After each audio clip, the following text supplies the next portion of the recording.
When it comes to the topic of BRICS, the West and the European Union view it as a loosely closed group of countries with no ambition and future, and the only thing bringing them together is their shared stance against the hegemony of the West. Articles with headlines such as "BRICS is not an alternative to the EU, the US doesn't see BRICS as a threat," or "BRICS can never be like the EU and NATO," are rampant in the Western media to highlight how insignificant BRICS is to the West, and particularly Europe. Well, this may have been true more than 10 years ago, when BRICS first started. However, over the years, what was formerly a mere group of emerging economies has evolved into a symbol of defiance against the traditional Western system. This is the reason why more than 40 countries, including one from Europe, which are frustrated with the current Western-dominated system, are seeking to join BRICS.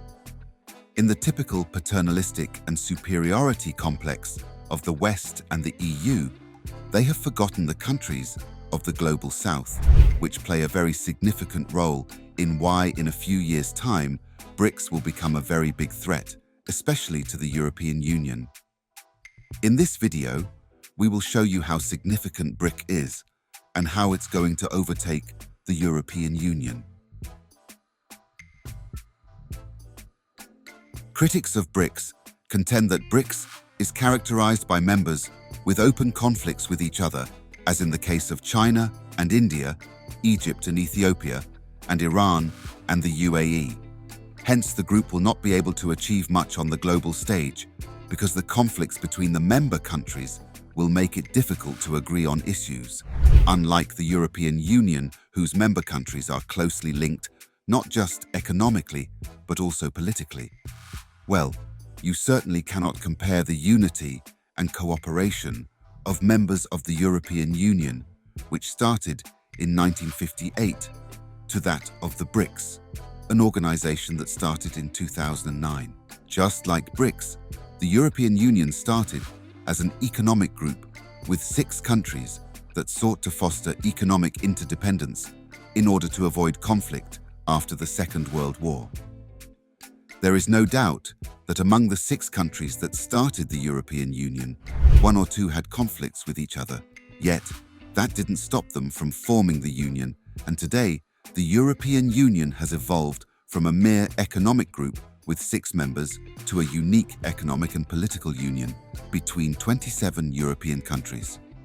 What began as a purely economic union has evolved into an organization spanning many different policy areas, from climate, environment, and health to external relations and security, justice, and migration. The European Union certainly didn't achieve this in one day. So, the fact that the BRICS group currently has countries with internal conflict with each other doesn't mean that they won't be able to achieve their goal. For crying out loud, wasn't India aware that China would be part of the group? Or wasn't Egypt aware that Ethiopia would be part of the group? Of course, they were, but they still joined, meaning if the conflicts between these countries were so serious, then one of these countries would have declined the invitation to join the group. But if these countries are willing to look aside their differences and work together to achieve the goal of reforming the current global system, then we should give them some credit. Now, as we earlier stated, BRICS started in 2009 as an economic group with 5 members.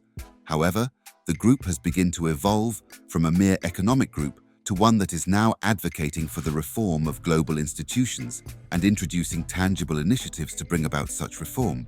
For example, at the second BRIC summit, held in 2010, the group called for a reformed and more stable financial architecture, and this was followed by the establishment of the BRICS New Development Bank in 2014.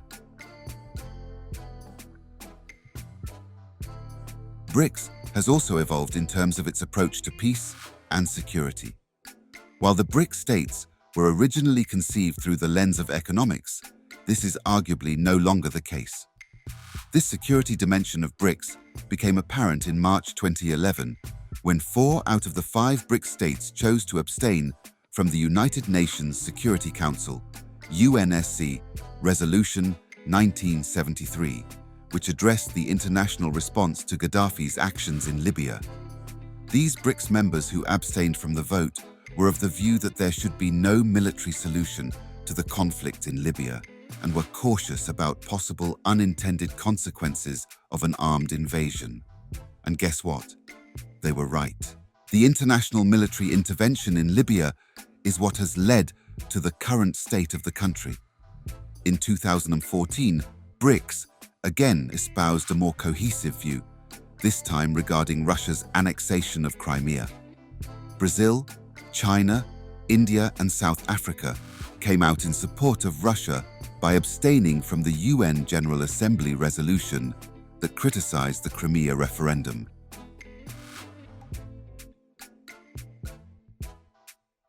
According to the Africa Policy Research Institute, BRICS is challenging the EU's approach to global security and stability. The BRICS states are taking increasingly clearer stances on global security issues such as terrorism that may challenge the way the EU approaches them. While the EU has traditionally relied on Western security alliances, such as the North Atlantic Treaty Organization, NATO, to maintain stability, the BRICS is increasingly asserting itself as a global actor with distinct interests and values, particularly in the realm of global security issues such as terrorism. The current conflict in Ukraine stands out as a prominent example, highlighting the divergent approaches to security taken by the EU and the BRICS. While the EU has consistently advocated for the use of sanctions against Russia, BRICS has vehemently opposed it because for them, unilateral sanctions are seen as impediments to the rise and development of states and are not effective in ensuring compliance. In addition, while the EU is not opposed to military intervention in solving state internal conflict, BRICS reject the militarization of disputes and conflicts, preferring political resolutions through diplomatic negotiations. So, as you can see, BRICS is gradually evolving into a force to be reckoned with before the very eyes of the West and the European Union, who continue to view it as insignificant. But not everyone is blind to the increasing significance of BRICS. Countries have begun to view BRICS as important as the European Union and other Western grouping, so much so that in November 2023, Iran's Foreign Minister Hossein Amir-Abdollahian wrote separate letters to the BRICS members, urging the BRICS to intervene in an active, constructive, and responsible manner to stop the Israeli regime's war crimes against Palestinians in the besieged Gaza Strip.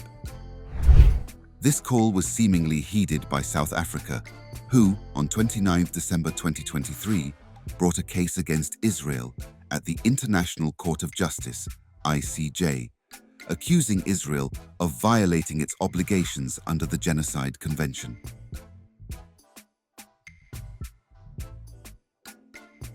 Now, aside from all these, why do we say that in a few years, BRICS is going to be a much bigger threat to the EU? What is going to give BRICS an edge over the European Union? It's one thing: the Global South.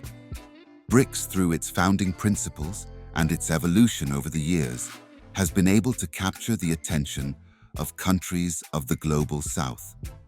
According to recent reports, about 40 countries have expressed interest in joining BRICS. And all except one are countries from the Global South. Now, the reason why this is significant is because countries of the Global South are crucial partners in Europe's policy and development. And over the years, the partnership between Europe and the Global South has benefited Europe more, leading to brewing tensions. However, the entrance of BRICS has changed the game and provided an alternative for countries of the Global South. On the 1st of January 2024, BRICS expanded to include 6 additional members. This latest BRICS round of expansion shows the manifestation of the desire of Global South countries to claim their share in economic development and take a leading role in global governance. So, unless the European Union reevaluates its model for cooperation and development with the Global South, it risks the chance of forever losing the confidence and partnership of these crucial partners.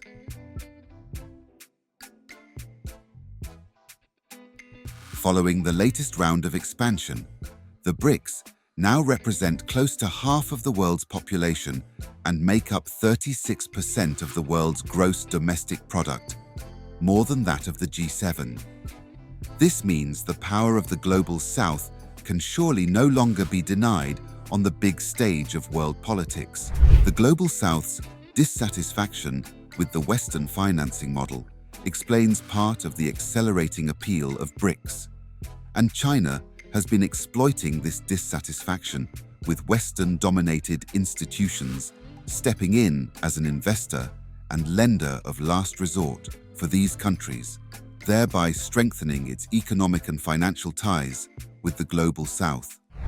According to French President Emmanuel Macron, the BRICS are a manifestation of the fragmentation of the global political system that carries a risk of a weakening of the West, and more particularly of Europe.